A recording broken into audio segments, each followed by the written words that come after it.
እና በቃ እርሱን ማቀበት ሆኛለሁ መምህርዬ። በጣም ይሄ ቁስል በጣም አሁንም ስመሰክር በጣም ደስ የሚለኝ በቃ እንኳን በዚህ ሆነ። እኔ በጤናዬ ብሆን እንደዚህ አልማርም ነበር መምህርዬ። ያውቀን የለ እግዚአብሔር ያው የላይ እንትን የአንጀት የጨጓራ ተብሎና ሁለት ደግሞ ከስር ኪንታሮት አይደለም ግን ካጠገቡ መግል እየያዘ ራሱ እየፈነዳ እያበጠ እየፈነዳ 1-7 ጊዜ ተደርግ ያለውና የመጨረሻ በዛ መሃል እንትኔን ሆዴ ውስጥ የሚገላበጥ ነገር አለ። በደንብ ሲቧጭረኝ ይታወቀኛል። የሚሄድ ነገር አለ። የሆነ የሚንቀሳቀስ በደንብ ነገር አለ። እምብርቴሌ እንደውም እህቴታቸው የሰሜ ጎሎ ቦታ ይዛለው። እኔ አላቀውም፣ ስጸልዩ አላቀውም። ማዛጋት ነው። አይኔ ያለቅሳል፣ አንድ አይኔ ይጨፈናል። በጣም ስቃይ ነው መምህር፣ በጣም ስቃይ ነው። ከምን ልጀምርልህ? ያንተን ትምህርት መቼ መስማት እንደጀመርኩ ልጀምርልህ። መጀመሪያ 2015 ክረምት ላይ ነው ያንተን ትምህርት መስማት የጀመርኩት።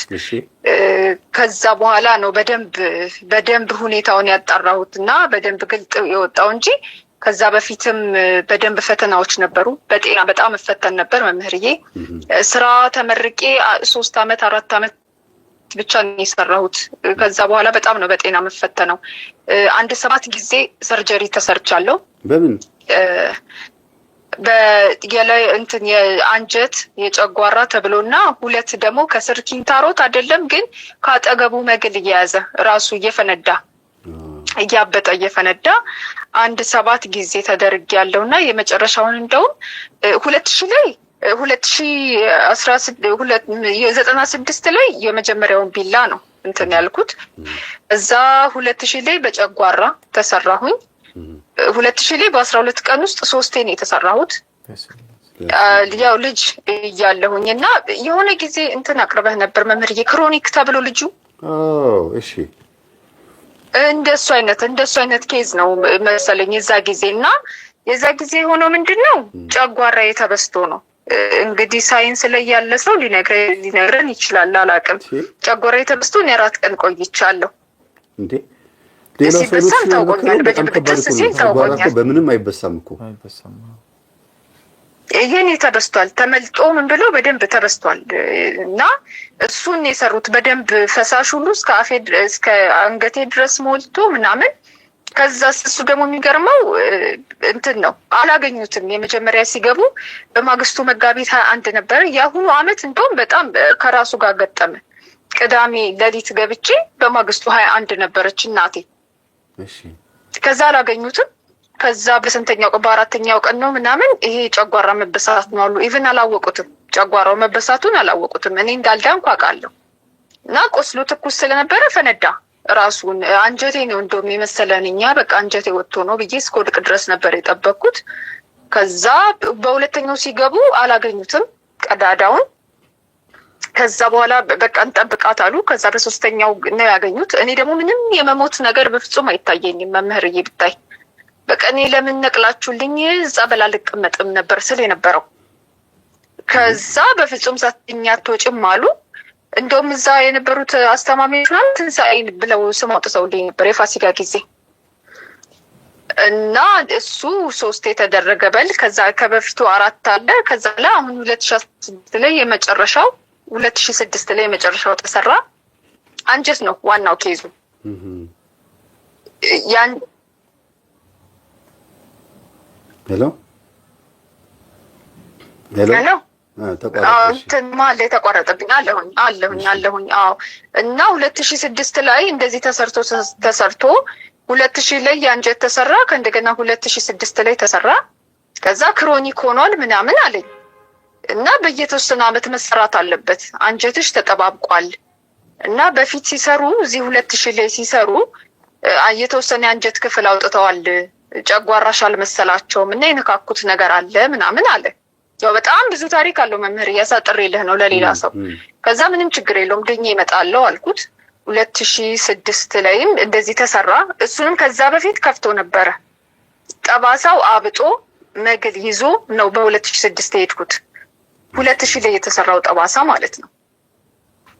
ከዛ 1-7 ወር ቆይቶ ራሱ ሲከፍት ቆይቶ ከዛ በቃ መዘጋት አለበት ውስጥ ምን ችግር እንዳለው ማየት አለብኝ ብሎ ሲያየው በየተወሰነ አመት መሰራት አለበት። ራስሽን አሳምኚ፣ ስራ መስራት አትችይም፣ እንደውም የፍቅር ጓደኛ ካለሽ አንቺ ላናግረው፣ በቃ ይሄ በጣም ሲሪየስ ጉዳይ ነው አለ። እኔ ድኜ እመጣለሁ ችግር የለውም እንትን ዶክተር ያልኩትና ወጣሁኝ። ያ አለው የዛ ሰዓት ስራ ቆሚ ነበር እና ስራ ሲይዝ እታመማለሁ፣ ስደሰት እታመማለሁ። አሁን እያወራ ያለው የቡዳው መንፈስ በደንብ እኔ ላይ ነበረ።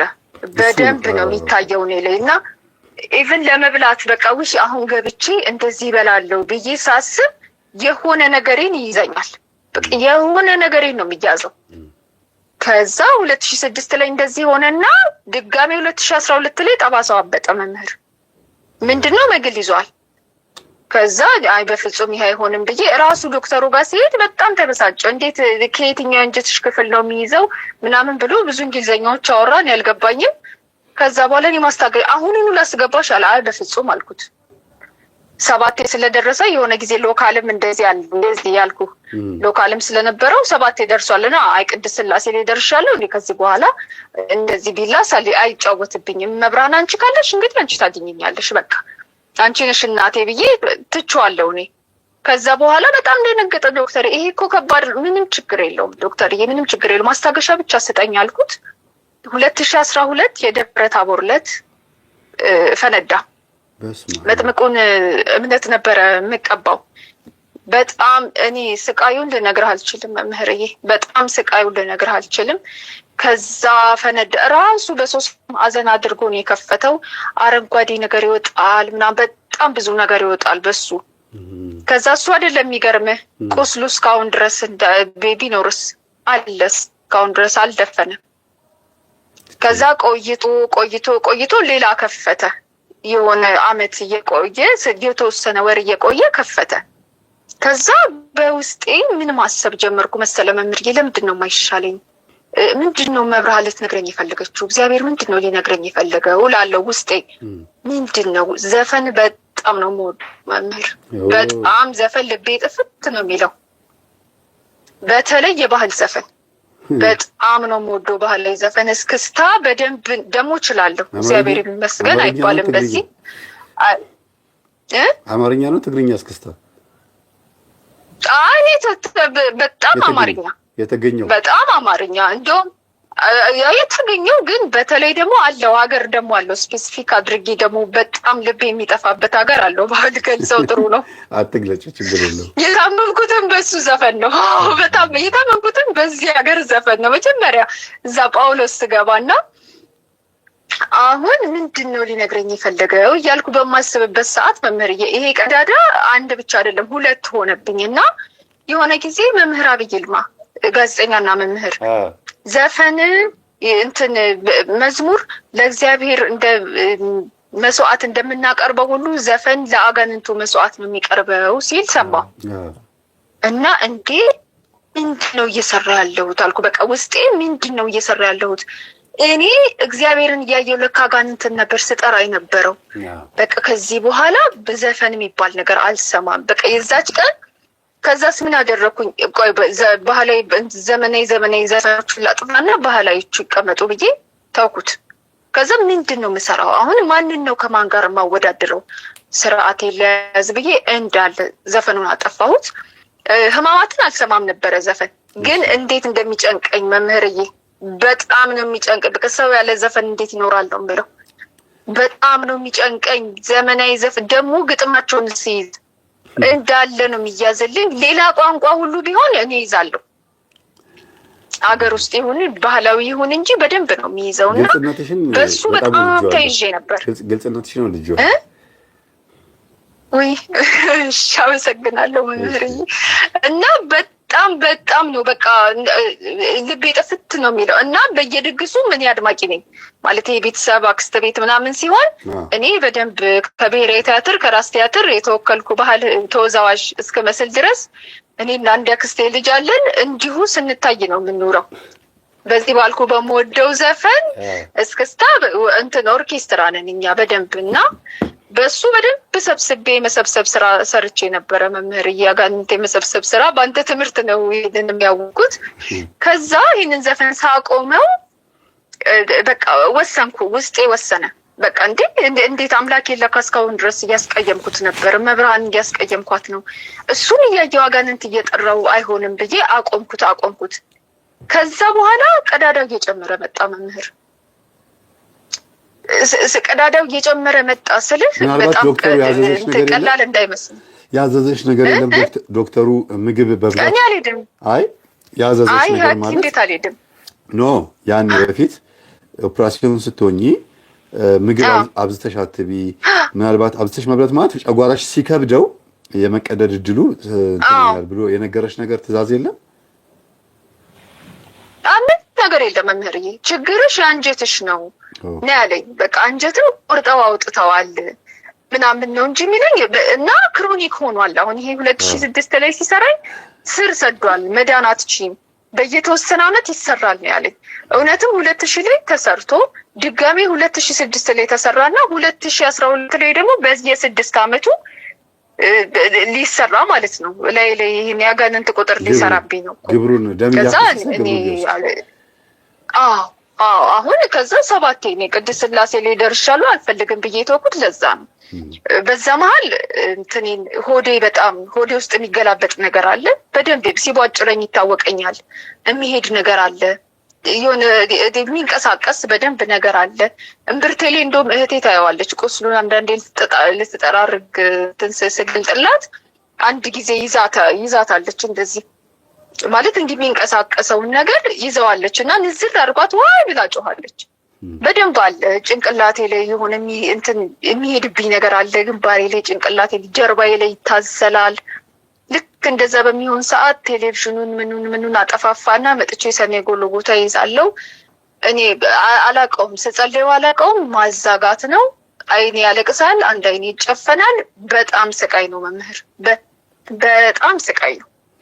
እንደዛ ሆኖ ግን እንደምንም ብዬ ጨርሳለሁ። በቃ አልጋ ላይ የተንከባለልኩም ቢሆን ሰኔ ጎልጎታ ጨርሳለሁ። ከዛ በጣም ሙቀት ላብ ያለው የሚያቃጥል ሙቀት ከኔ ጋር እንደውም ከጸለዩ እህቶቼ ምናምን ይረብሻሉ። አልጋ ላይ እንደባለል በለው የምሆነው አሁን በአንተ ትምህርት ስረዳ ለካ መንፈሱ ነው እንደዛ የሚሆነው። መብርሃን ሳላውቀው በጣም ብዙ ነገር ሸኝታልኛለች። በጣም ብዙ ነገር እዛ ይሄ ቁስል እየጨመረ መጣ መምህርዬ። ቀዳዳው እየጨመረ እየተበሳ መግል ይወጣል። በጣም ቢጫ ነገር ይወጣል። አረንጓዴ ጥንስስ የመሰለ ነገር ይወጣል። እንዴት ልበልህ፣ የሚማልግ ነገር ይወጣል። አንዳንዴ ደግሞ ያው ቁስል ስለሆነ ደምም ይወጣል እና ሀገሬን የምወደው ከውስጤ ጭምር ነው። ያው አረንጓዴ ቢጫ ቀይ እያወጣ ነው ላለው እንደው ቤት እና በጣም ነው የሚገረሙብኝ ማለት እኔ ያን ያህል እንደ ፈተና ሳይሆን እንደ ማስተማሪያ ነው የወሰድኩት። ያንተ ትምህርት ውስጥ ለመግባት ብዙ አልከበደኝም። መጀመሪያውኑ የሰው ዓይን አለብሽ ምናምን እየተባልኩ ነው እኔ ያልኩት። እንደዚህ ሲያምሽ ይሄ ጋንጩርሽ እኮ ነው ምናምን ይሉኛል ቤት እና እኔ ብቻ ያለብኝ ነው የሚመስለኝ እና እሱን አምኜ ተቀብያለሁ። ሌሎቹም እኔ ያለብኝ ነው የሚመስላቸው። ይሄ ጋንጩርሽ ነው እንጂ እንደሚያደርግሽ ምናምን ይሉኛል፣ የሚታይ ነገር ስለነበረ ማለት ነው። ግን እግዚአብሔር ይመስገን እንኳን በጤና ሆነ መምህርዬ። በጤና ባይሆን ብዙ ነገር አልሰማም ነበር። ከዛ ይሄንን እንደዛ 2000 ላይ እንደዛ 3 የተሰርቶ መምህርዬ እኔ ወደ ዘፈን የገባሁት ምንም የተማርኩት ነገር የለም። ለዚህ ነው ለሶስተኛ ጊዜ የመጣው ይሄኛው ነገር 2006 ላይ ብዬ ነው የማስበው እኔን ለማስተማር። ከዛ እንደውም ብሔራዊ ቲያትር ሁሉ ገብቼ ነበር። ኮረስ ተሰርቻለሁ፣ ፋዘር ቤት ገብቻለሁ። አርት ውስጥ በጣም በቃ ከልጅነቴ ጀምሮ መመኛው ነበረ አርትና ስገባ በቃ ውስጤ ፍርስ አለብኝ። እንዴ ምንድን የተመኘሁት እስክል ድረስ ማለት ነው። እሱንም ተውኩት፣ ሁሉን ነገር ተውኩትና እቤት ቁጭ አልኩኝ። በቃ ቤት አንድ ነገር ይሄንን ህመሜን መስማት ብቻ ሆነ ስራዬ ማለት ነው። እና በዚህ ቁስሉ ውስጥ አሁን 2012 ሲሆን 4 አመት ነው የሚሆነው መሰለኝ። 2015 ላይ ነው ያንተን ትምህርት መስማት የጀመረኩትና በፈረንጅ ነው የምትቆጥሪው? አዎ በደንብ። ከዛ በኋላ ሲገባኝ እኔ በራሳችን ነው። እሺ እኔ በራሳችን ነው። 2015 ከሆነ 2012 በእኛ እኮ ነው። አይ እኮ ገባኝ። ትምህርቱን ማዳመጥ የጀመርሽ መቼ ነው? 2015 ክረምት ላይ። እሺ አልቋል 2015 ክረምት። የዛን ሰዓት ወደ አንተ ትምህርት ለመግባት ብዙ አልተቸገርኩም። ሆረር ፊልም በልጅነቴ በጣም አይ ነበር። እንዳልኩህ በጣም የምታይ ልጅ ነኝ። ይሄ መግባባት ምናምን የሚባል ነገር በጣም በቃ በእናቴም በአባቴም ቤተሰቦች የአባቴ ቤተሰቦች እናቴና እህቴን አይወዷቸው። ሁለት ነን ቤት ውስጥና እኔን ነው የሚያቀርቡኝ። በቃ የእናቴን ቤተሰቦች የአባቴን ቤተሰቦች ብቻ በጣም ከፍ የተባሉ ሰዎችም እግዚአብሔር ይመስገን እኔ ላይ በጣም እንደዚህ የተለየ ፊት ነገር አያሳዩኝም። በጣም እናቴና እህቴን ነው የሚጠምዷቸው እንደውም እና በጣም ይገርመኛል። በጣም ነው የምደነቀው በዚህ እና የመታየት እንትኑ አለኝ መሰለኝ ሰው ውስጥ የመግባት ትመክረኛለች እህቴም ተይ እንደዚህ አትንቀዥቀዢ ሰው ውስጥ ትገቢያለሽ ትለኛለች። እንትን ነበረኝ ይሄ ሰውነት ሼፕ የሚባለው ነገር በደንብ ነበረኝ። ሱሪ ታይ ትለብስ ነበር። በሱ በደንብ የመሰብሰብ ስራ ሰራው መምህርዬ እና መብርሃን ታስወጣለች እኔ ጨምርበታለሁ ሱሪ እየለበስኩ ዘፈን እየዘፈንኩ ከዚያ አንተን ትምህርት መስማት ከጀመርኩ በኋላ መስገድ ጀመርኩ የአምልኮት ስግደት። ከዛ ወይኔ በጣም በቃ ቁስሉን እየወደድኩት ነው የመጣሁት መምህር። መጀመሪያም እንዳልኩ ምንድነው ሊያስተምረኝ የፈለገው እግዚአብሔር እል ነበርና አሁን ላይ ግን አንደኛው ምስክርነቴ ቁስሌ ነው መምህርዬ። አሁንም አለ ቁስሉ ወደ 8-9 ቦታ ተበስቷል። መግል ምናምን ነገር ይወጣዋል። ምንድነው እሱ? እና የሚባዛ ነገር ነው እንዴ? እንግዲህ በየተወሰነ ዓመት አዲስ ቆዳ ይከፍትና መግል ይወጣል። በየተወሰነ ዓመት አዲስ ቆዳ ይከፍትና ይወጣል። ወይ ይደፍናል አንደኛው ወይ ደግሞ ይደፈነው መልሶ ይከታል።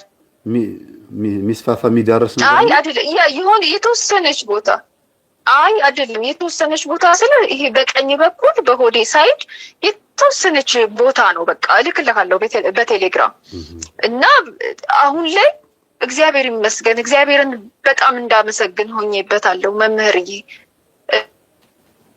ጤናዬን አላመሰገንኩም ነበር። ስቆም አላመሰገንኩም ነበር። ስዘፍን ስደንስ ነበረው። የዛኔ ሊናገረኝ በጣም ፈልጎ ነበር እግዚአብሔር። እኔ አልሰማሁትም መምህርዬ።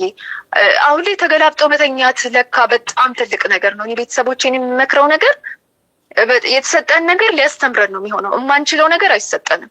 በቃ ይሄ አሁን አንደኛው ሲያበጥ የሆነ ሊከፍት ሲፈልግ ሲያበጥ መምህር ያማል አይገልጸውም እና በቃ ካንሰር ህመምተኞች ነው ማለት ነው የሚታመሙት ብዬ ሁሉ አውቃለሁ። እና ሙሉ ላይቭ ሌሊት ላድር እችላለሁ። እግዚአብሔር ይመስገን እኔ በ3 ቀን በ2 ቀን ወይ በ4 ቀን ይተወኛል ይሄ ነገር።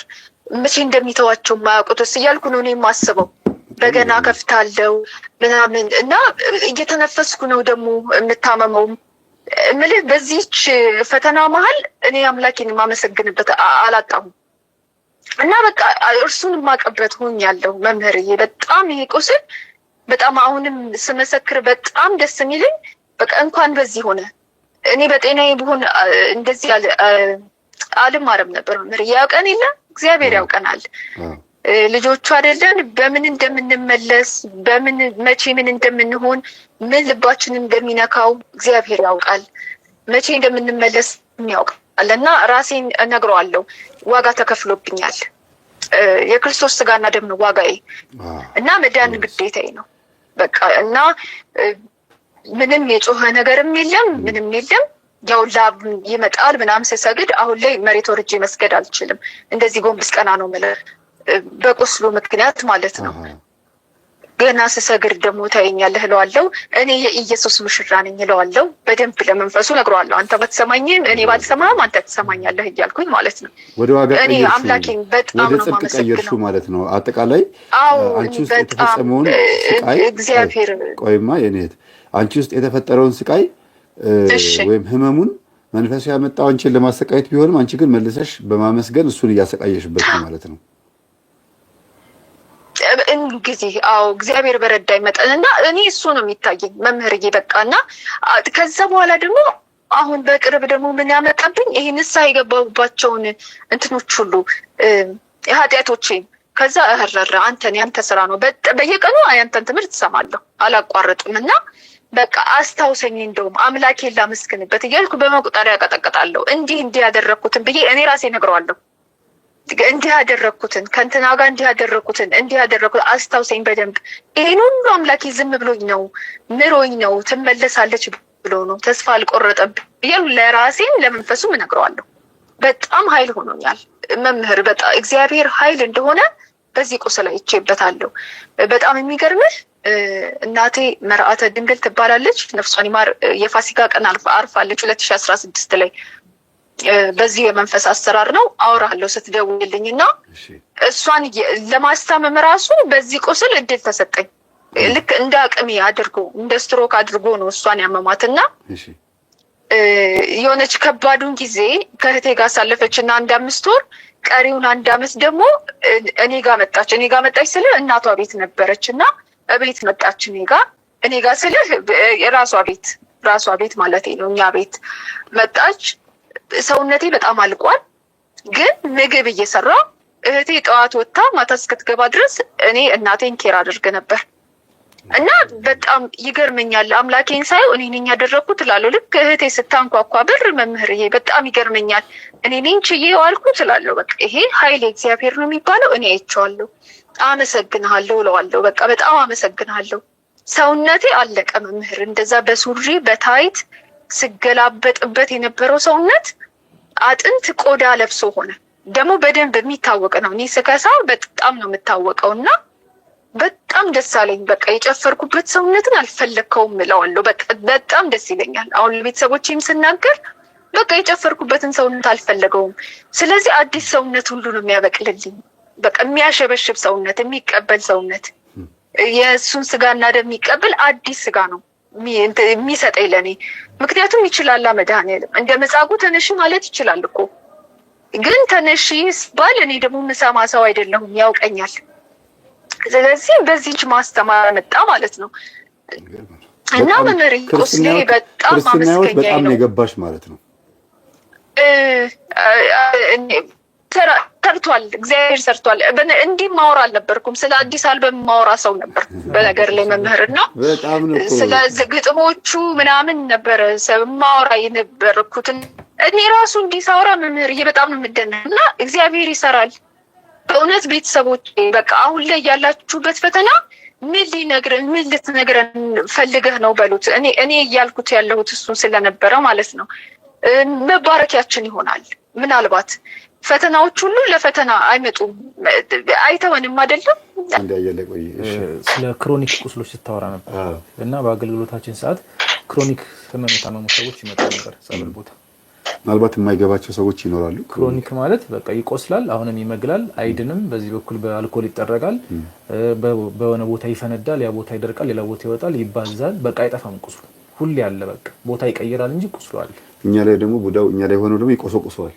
እጃችን አያርፍም፣ ፊታችን ይነካካል፣ ያ ቦታ ይነካካል፣ ያን ቦታ ብልዝልዝ ጥቁርቁር ነው የሚያደርገው። እሺ በዚህ አጋጣሚ ታላቅ እህቴ እዚህ ሚዳቋ አርሴማ አንድ ጊዜ ሄደችና እኔ ነበርኩኝ የሄድኩት። እኔ ሄድኩኝና ከዋሻ ውስጥ የሚወጣ እምነት አለ። ሚዩት አርጊ እህቴ፣ ሚዩት አርጊ። እሺ ከዋሻ ውስጥ የሚወጣ እምነት ነበርና ሚዩት አላረግሽም። ሚዩት አርጊ፣ ያንቺን ሚዩት አርጊ እህት። ሄሎ። እሺ ከዋሻ ውስጥ የሚወጣ እምነት አለና ትንሽ መልከኛ ነች እና እጇ አያርፍም። እንደውም አንድ ጊዜ ሆስፒታል ሄዳ በቃ ጥፍርሽን በቃ የምትበይ ከሆነ ካንሰር ይዘሻል ሲላት ተወችው ማለት ነው። እና አያርፍም። ፊቴ ላይ ቡገር ወጥቶ የኔ ለማፍረት ትላፋኛለች እና ረፊ እንዲያውም እዚህ አካባቢ አፍንጫ ለእናንተ እዚህ አካባቢ ጥቁር የሆነው በሷ ምክንያት ነው። በተኛውበት መታ ለማፍረት ትታገላለች እና ከራሱ አልፎ እኔ ላይ ድረስ ይመጣ ነበር እና ከሚዳቋ አርሴማ የዋሻ እምነት አመጣሁኝና ቤት አንተን አልኩትን ቤት ተገናኘን። ጠዋት ተገናኘንና ይሄን ነገር ተቀቢው ወይ ደግሞ ጠጪው የቅድስት አርሴማ እምነት ነው ምናምን አልኳት። ከዛ እንደዛ ብያት ወጣሁኝ። ከስራ ስመልስ ማታ እንደ ጎረምሳ ኮፍያ አድርጋለች ቤት ውስጥ። እሺ እንዴ ምን ሆነ ነው አልኩት። እንደወንድ ማለት ነው ብራዘር ምን ሆነ ነው አልኩት። ፊቷን ግልጥ ስታደርገው ያ የሚያምረው ቀዩ ፊቷ ጠቁሯል። ያመጣሁትን እምነት ተቀብተዋለች እና ፈነዳ ፊቷ ባንዴ። በየቦታው እዚህ ጋር ቆሳሰለ፣ እዚህ ጋር ቆሰለ። ፎቶን ፈልጌ በኋላ አሳያቸዋለሁ። በየቦታው ፈነዳዳ። ከዛ ቀን ጀምሮ እንደ አዲስ ያ ነገር መውጣት ጀመረ። ደጋግማ እየተቀባችሁ የበለጠ እየፈነዳ ግን እየወጣላት ከዛ በኋላ ደህና ሆነች። ወደ መርዓተ ኢየሱስ ይሄኛው ላጫወታችሁ ብዬ ነው። ወደ መርዓተ ኢየሱስ እንመለስ። ግን ቋቢ ነገር አለ እሺ በአገልግሎታችን ሰውነቱ ቁስሎ አልጠፋ ብሎ በአጠገባችን ሲያልፍ የሚሸተን ሰው ነበር እና በባዶ ሆዳችን ነው ጠዋት አገልግሎት በባዶ ሆዳችን በቃ እስከ ማስመለስ ደረጃ በጣም ነው የሚከብደው። ጡታቸውን ካንሰር ታመው ምናምን ቁስሉ የማይድን እንዲያውም እንደ መረጃ የአንድ ህጻን ልጅ ፎቶግራፍ አለኝ። እንደዚህ ነበረች፣ ከዛ ወደዚህ ነው ተቀየረችው። አልድንም ብሏት ማለት ነው። በጣም ከባድ ነው። አያችሁት ፊቷ። ከዛ ደግሞ ወዴት ነው የተቀየረችው? ወደዚህ ነው የተቀየረችው። አትመስልም ጭራሽ። አያችሁ እምነት ነው በላይ በእናትህ በሸንኮራ ዮሐንስ እምነት ነው በላይ እና መርዓተ ኢየሱስ የሸንኮራ ዮሐንስ እምነትን ሸንኮራ ዮሐንስ ካገኘሽ ካላገኘሽ ግን የፍታ መዝሙር ቤት እኔ ጋር ስላለ አስቀምጥላታለሁ። ይሁዳ ጸሩ እኮ ነው ሸንኮራ ዮሐንስ። ብዙ ሰዎች እኮ አለርጂክ የሆነባቸውን ነገር በሙሉ ውልቅ አጎል የሚያወጣው በጣም የሸንኮራ ዮሐንስ እምነት በጣም የቆዳ ስፔሻሊስት የቆዳ ስፔሻሊስት እና በዚህ ደረጃ ነው ክሮኒክ ቁስል በዚህ ደረጃ ነው። ጡታቸው ይብን ቆስሎ ልብስ አያስለብሳቸውም፣ አይድንም። ነጠላ ለብሰው ብቻ ነው የመጡት ቅባ ቅዱስ ለመቀባትና ያዩና ቀሲስ ሄኖክ የሸንኮራ ዮሐንስ እምነት እሳቸው ናቸው ያስመጡት እና ለሁሉ በሸንኮራ ዮሐንስ እና የሸንኮራ ዮሐንስ እምነት የተቀቡ ሴቶች ወዲያው ነው የሚድኑት፣ አይቆይባቸው። ብዙ አመት ማህፀኗ የተደፈነች ልጅ አሁን ፎቶግራፉን አለ ስልኬ ላይ ለማሳየት አይመችም። ከማህፀኗ ውስጥ ትልቅ እጢ ነው የወጣላትና ከዛ በኋላ ዳነች፣ ከዛ በኋላ ወለደች እና የሸንኮራ ዮሐንስ እምነት ተጠቀሙ። ለነገሩ በጣም ቆንጆ ስለሆነች ቡዳ በልቷት እየተጫወተባት ነው የሚለው ነገር እንዳለ ሆኖ ግብሩ ምንድነው? ማምገል ነው፣ ማፈነዳዳት። ቁስሉ እድሜ እንዲኖር አሁን ጥፍራቸውን ሲቆርጡ አንዳንድ ሰዎች እስኪ ደማ ድረስ ይቆርጡታል ውስጥ ድረስ። አዎ አንዷ ልጅ እኔ አስታውሳለሁ ፊቷ ላይ ራሷን እቺ ኪንታሮቷን ያበዛችው እየነካካች እኔም ልጄ ላይ በምንዬ ላይ እዚህ ላይ ወጥቶባት እንትን ብሏልና ምንድነው አሁን እግዚአብሔር ይመስገን እየጠፋ ነው እና ያባዘዋል ራሱን ያባዛልና የማይቋረጥ ህመም ነው። በዚህ አጋጣሚ ቤተሰቦች እህታችን ከተናገረቻቸው ሳትጨርስ ነው የወጣችው። እንግዲህ ምንም ማድረግ አይቻልም። ስደውል መልሼ ያለ እምቢ ብሏታል። ዌቲንግ እያለ አልሰራም ነው። አዎና አንድ ነገር ልንገራችሁ። እህታችን ከተናገረችው ውስጥ በሽታን እንደ አንድ ትልቅ ዋጋ መቀበል ነው እና አንድ እናት ገጠሚ ላይ አቅርቢያቸው ነበረ። ቡዳ በመባላቸው በሰፈር ውስጥ በጣም ብዙ ችግር ገጥሟቸው ያሳደጓት ልጃቸው ቤት ውስጥ ያለች የልጅ ልጃቸው እንዴት ለቁም ነገር እንደበቁ በሷ እንደገናም ደግሞ ሰፈሩ እንዴት እንዳከበራቸው ምናምን ተናግሬ ነበር። የእሳቸው ጎረቤት ደግሞ እንደዚሁ ሴትዮዋ ላይ ይቀልዱ የነበሩ ሴትዮ ነች እና እርግማን ደርሶባቸዋል።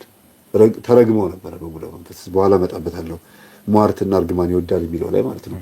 እና ሰውነታቸው ይፈነዳዳል። ምን ካላረጉ፣ ቡና ካላፈሉ፣ ግብሩን ካላቀረቡለት፣ እጣን ከረሱ እንኳን ወዲያው ነው ሰውነታቸው የሚያሳካቸው። ይበዛ መንገድ ነው የሚያናገራቸው። በቃ ንግግሩ ተግባር ነው። ሲበላቸው ሰውነታቸውን ምንድን ነው የረሳሁት ደግሞ ሄዱና እሱን እስቲ አምጪውማ ምናምን ብለው በቃ ቡና ላይ ምንም እንዲቋረጥበት አይፈልግም። ግን ምን ያደርጋል? ሊቀጣቸው ስለፈለገ የመርሳት ችግር ፈጥሮባቸዋል። እንዲረሱ ያደርጋቸዋል። ከዛ ራሱ መልሶ ደግሞ እንደገና በሰው ያስታውሳቸዋልና ምንድነው ግብሩ እንዲቀጥል አስተዋሽ ከሆነ አይታመሙማ። ሴትዮዋ አስበው እያመለኩትም እንኳን እንዴት እንደሚገብርባቸው ሰውነታቸው ላይ አይለቃቸውም። እና ከስፓይናል ኮርዱ ላይ በረጅም መርፌ ውሃ የሚቀዳ ህመም ያለባቸው ሰዎች አሉ። አንድ ልጅ እንደዚህ ምናልባት በሽታውን የምታውቁት ከሆነ ዶክተሮች ጻፉልኝ፣ ያላወኩትም ስሙን ያላወኩት ከስፓይናል ኮርድ ከጀርባቸው ከአጥንታቸው ላይ ረጅም ነው የከብት መርፌ ነው የሚያክለው ይገባል። ከአጥንት ውስጥ ከመቅኒያቸው ውስጥ ይመስለኛል ውሃ ያወጣሉ። ከዛ ውስጥ ውሃ እና ሲወጣለት ቅልል ይለዋል።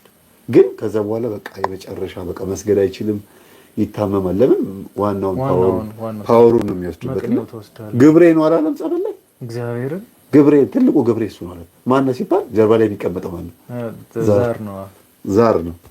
እኛ እንግዲህ በግኝት በጸበል የምናገኘው መንፈስ እዚህ ጋር ደግሞ በትክክል በሳይንስ እየተገኘ ነው። አዎ በሳይንስም ይገለጣል። ዶክተሮቹ ራሳቸው ደንግጠው ቪዲዮን ወስዶ አሳያቸው። ከጀርቤ ይሄ ሁሉ ስትቀዱ የነበራችሁት እነሱ ሲጠቀማችሁ ነበር። ከኔ ወጥቶ እናንተ ላይ ሲሰራ የነበረው ጭራሽ አንዱ ዶክተርማ ከአሁን በኋላ እገሌ በዚህ ቀን ይሞታል ብዬ አልተነብይም አለ። እውነት ነው። ይተነብያሉ አይደል? አዎ ይላሉ። 2 ወር ምናምን የቀረህ በቃ ትንሽ ነው የቀረህ። ዘና ብትል ጥሩ ነው። አንተማ ባለህ ጊዜ ወደ ሃይማኖት እንኳን አይመሩም። ዘና በል ፈታ በል የሚሉ ሁለተኛ አልተነብይም አለ። ለምን ትሞታለህ ተብሎ ከተተነበየ በኋላ ነው የተረፈው። ቀን ተነግሮት ተረፈ። ያ ማለት ዶክተር ላይ ሆኖ ሲናገር የነበረው መንፈስ እንደሆነ ተናገረ። ጸበል ላይ ነው አየውና ዶክተር ላይ ሆኜ 1 ወር ነው የቀረህ አልኩት አለ። እኔ ላይ ሆኖ ተናግሮ ነበር አለ። ተጠቅሞታል ዶክተሩ። እንግዲህ እኔ ይሄን ነው የማውቀው። እንደምትሞት እርግጠኛ አውቅ ነበር አለ። አሁን ስንት ጊዜ ሆነ? 4 ወር ካልኩት ውጪ 4 ወር በ4 ወሩ ነው ሄደው። በጣም ከባድ ነው። ስለዚህ ሲመረመር ደግሞ ጤነኛ ነው። መርፌ የገባበት ቦታ እንኳን አይታወቅም። አንዳንዴ እንደዚህ ነው ያላችሁ ቤተሰቦች። እና የማይቋረጥ በሽታ ኪኒን የሚያስወጣችሁ መንፈስ ካለ ከቁስለ ቅድም ካሳያችሁ ቁስለ አይተናነስም። እህታችን ጨጓራ ተቀዷል ተበስቷል ካለችው አይተናነስም። እንደዛ ነው እና ይቀሰቅሳል። በግብሩን ሲፈልግ በተለይ በጣም ዘመናዊ ነን ብላችሁ የምታስቡ ሰዎች ውጭ ሀገር የምትኖሩ አዲስ አበባ የምትሆኑ ትችላላችሁ። የትም ሀገር ክፍለ ሀገር የአዲስ አበባ አሪፍ ከተሞች ላይ የምትኖሩ ሰዎች የኢትዮጵያ ማለት ነው በጣም የተቸገራችሁበት አንድ ጉዳይ አለ ብዬ አስባለሁ። እኔ እንደኔ እሱ ምንድነው ባላሰባችሁበት ሰዓት ገንዘብ የምታወጡት በሕክምና ሲሆን ይመላለሳል። እኮ ድምፁ ይረብሻል። ያረጋል እየተመላለሰ ያስቸግራችኋል በሽታው። ግን የሚገርመው ነገር ብዙ እኔ ምንድነው የተማርከው ብትሉኝ ከዚህ ሁሉ ነገር ውስጥ የተማርኩት አንድ ነገር አለ። በጣም የሚገርመኝ ነገር ነው። ምን መሰላችሁ? በአመት መስከረም ወር ላይ ወይም ደግሞ በመስቀል በአዲስ ዓመት በህዳር ወር በጥር በግንቦት በሰኔ በምናምን ግብሩን የለመደ መንፈስ አለ። እናንተ ደግሞ የዚህ ዘመን ልጆች ናችሁ። ያን ግብር አታረጉለትም። ሰልጥነናል፣ ተምረናል፣ አለፍ ካለም ሰይጥነናል አናቆም እንጂ መሰይጠናችን ብለን ስለምናስብ አናቆም። ዶሮ አናርድም ምንም ግን ግብራችን በራሱ ስራችን፣ ተንኮላችን፣ መጠጡ፣ ስካሩ፣ ዝሙቱ ምናምን ግብሩ ነው። ስለዚህ ወሩ ሲደርስ ህመም ይመጣል። ሆስፒታል የሚገቡ አሉ በአምቡላንስ ወይ ተነሳባት ደግሞ ታመመች። አይ ክረምት መጣች እኮ አስሜ ተነሳችብኝ፣ እንትን ስኳሬ ተነሳብኝ፣ እንትኑ እንደዚህ አለ የሚሉት እሱ ነው እንደዚህ የሚያደርገው። ገንዘብ ስታወጡ ግብሩ ነው። ግሉኮስ ስትሰኩ ግብሩ ነው። የሚያደርገው ነገር በሙሉ ግብሩ ነው። እና አብዛኞቹ መናፍስት በሽታ መሆን የሚችሉ ናቸው። የአባታችን የአቡነ ሀብተ ማርያም ገድል ላይ ተቀምጧል። መግደል የማይችሉ በሽታ መሆን የሚችሉ ሁልጊዜ በሽታ ሆነው የሚቀሰቀሱ መናፍስቶች አሉ። ቀናቸውን ተራቸውን ጠብቀው ይመጣሉ ማለት ነው በየጊዜው። እና እኛ ግን የሚመስለን ታመን ገንዘባችን አውጥተን የዳንን ነው ይመስላል። ግን ገንዘብ ማውጣት በራሱ ግብር ነው። ያለንን ማጣት ግብር ነው። ግብር ሲባል ሰይጣን እንደሚያስበው ዶሮ ደም እንዲፈስ አትፈልጉ።